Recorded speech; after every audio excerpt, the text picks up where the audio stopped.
بسم اللہ الرحمن الرحیم۔ یہودی ہمیشہ سے ہی مسلمانوں کی مخالفت کرتے آ رہے ہیں۔ چند مدت پہلے کی بات ہے کہ یہودیوں نے سعودی عرب کے حکمرانوں سے درخواست کی کہ ہم فرعون کی لاش کو خانہ کعبہ میں لے جا کر ایک تجربہ کرنا چاہتے ہیں۔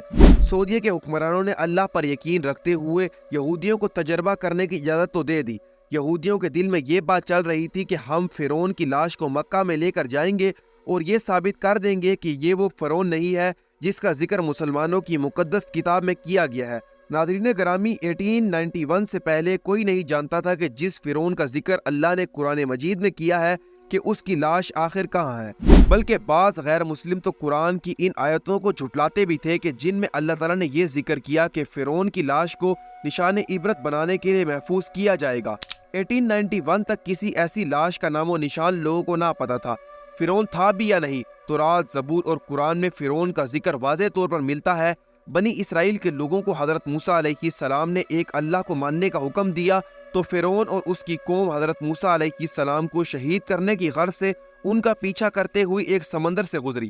تو حضرت موسیٰ علیہ السلام اور ان کے ساتھی جب سمندر سے گزرے، جب فرعون اور اس کی قوم سمندر کے درمیان میں پہنچی تو اللہ کی حکم سے سمندر کا رستہ ختم ہو گیا تو فرعون اور اس کی قوم سمندر میں ڈوب کر مر گئی تھی۔ اس قصے کے بارے میں بائبل اور تورات میں فرعون کے ڈوبنے کے بعد کوئی ذکر نہیں ملتا، جبکہ قرآن مجید میں اس کا ذکر واضح طور پر پایا جاتا ہے۔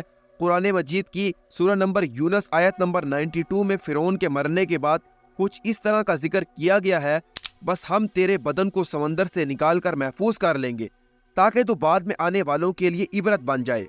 دوستو، آج سے تقریباً 35,000 سال پہلے کی بات ہے کہ فرعون کے ڈوب کر مرنے کے بعد سمندر نے فرعون کی لاش کو اللہ کے حکم سے باہر نکال پھینکا۔ باقی پوری قوم کو کوئی علم نہ ہوا کہ ڈوبنے کے بعد وہ کہاں گئے۔ ایک ایسا واقعہ ہوا کہ مصری شخص وہاں سے گزر رہا تھا کہ اس کی نظر فرعون کی لاش پر پڑی تو اس نے فرعون کی لاش کو پہچان لیا تھا۔ اس نے فرعون کی لاش کو فرعون کے شاہی محل میں پہنچا دیا۔ درباریوں نے فرعون کی لاش کو مسالہ لگا کر بڑے اچھے اور عمدہ طریقے سے بند کر کے محفوظ کر لیا۔ فرعون کی لاش کو مسالہ لگاتے وقت ان سے ایک بہت بڑی غلطی ہو گئی تھی کہ فرعون تو پہلے ہی سمندر میں ڈوب کر مرا تھا۔ سمندر میں کافی عرصے رہنے کی وجہ سے اس کی لاش میں سمندر کی نمکیات کی تہ جم چکی تھی۔ مصریوں نے اس تہ کے اوپر ہی نمکیات لگا دی تھی۔ وقت گزرنے کے ساتھ ساتھ یہ لاش نامعلوم ہوتی گئی۔ اس کے بعد فرعون کا نام صرف کہانیوں اور لوگوں کی زبان پر رہ گیا تھا۔ اس واقعے کے 2000 سال گزرنے کے بعد آپ صلی اللہ علیہ وآلہ وسلم کی ولادت ہوئی تو اللہ نے اپنے نبی حضرت محمد صلی اللہ علیہ وآلہ وسلم پر قرآن پاک نازل فرمایا۔ قرآن میں واضح طور پر فرعونیوں کے ذکر ملتے ہیں۔ قرآن مجید میں فرعون کی لاش کو محفوظ کرنے کا ذکر بھی واضح طور پر ملتا ہے۔ یہ لوگ یہ سمجھتے تھے کہ فرعون خدائی کا دعویٰ کرنے والے کی لاش کا نام و نشان کس طرح رہ سکتا ہے۔ 1871 میں مصر کے ایک شہر الغونیہ سے تعلق رکھنے والے ایک عام سے چور کو فرعون کی لاش تک پہنچنے میں سراغ مل گیا، جس کا نام احمد عبد الرسول تھا۔ وہ سمندر کے ارد گرد کے علاقوں سے چوریاں کر کے اپنا پیٹ پالتا تھا۔ ایک دن وہ دریائے نیل کے قریب تسبیہ کے مقام پر چوری کے سلسلے میں پھر رہا تھا کہ اسے ایک اچانک سرنگ نظر آئی۔ وہ وہاں زمین میں کھودتا رہا۔ وہاں کے لوگوں نے احمد کو پولیس کے حوالے کرا دیا تھا۔ وہ جہاں زمین کو کھود رہا تھا وہاں 1891 میں دوسری لاشوں کے ساتھ فرعون کی لاش بھی مل گئی۔ فرعون کے کفن پر فرعون کا نام درج تھا۔ ان لاشوں کو ماہرین قاہرہ لے گئے۔ ماہرین ان لاشوں پر تجربہ کر رہے تھے کہ ان کو فرعون کی لاش پر سمندری نمکیات کی تصدیق ہو گئی۔ ماہرین کے ذہن میں یہ بات آئی کہ یہ وہی فرعون ہے جس کو اللہ نے سمندر میں غرق کر دیا تھا۔ یہ خبر دنوں میں ایسے پھیلی جیسے آگ پھیلتی ہے۔ اس کے بعد دوستو، دنیا کے بڑے سائنٹسٹ نے اس کی لاش پر تجربات کیے تو سب نے اس کی لاش کو فرعون کی لاش کی تحقیق کی۔ سب سائنسدانوں نے تحقیق کر دی کہ ان سب لاشوں میں صرف فرعون کی لاش پر سمندری نمکیات کی تہ جمی ہوئی ہے۔ اس کے بعد اس لاش کو حضرت موسیٰ علیہ السلام کے دور کے فرعون کی لاش درجہ دے کر میوزیم میں رکھوا دیا گیا۔